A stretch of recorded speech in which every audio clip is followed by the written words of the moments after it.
Kung marami ang naaliw sa bonggang partisipasyon ni Catherine Bernardo sa bagong Christmas Station ID ng kapamilya, marami ring fans ang hindi ito nagustuhan.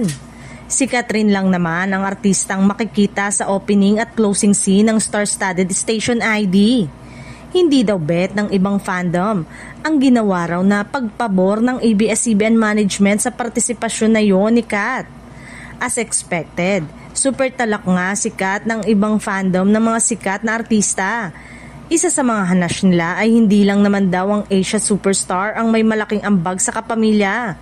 Pero palaban ng solid fans ni Kat. Sila na mismo ang nagtanggol sa idolo nila at ang nambabasag sa mga dilulu trip daw ng ibang fandom. Komento ng fans ni Catherine, super deserve daw nito ng aktres dahil sa lahat daw ng mga artista ngayon sa kapamilya ay tanging ang aktres lang ang nakapagtala ng more than 1.6 billion box office gross sa isang pelikula at ang aktres din daw ang pinakamaraming product endorsement.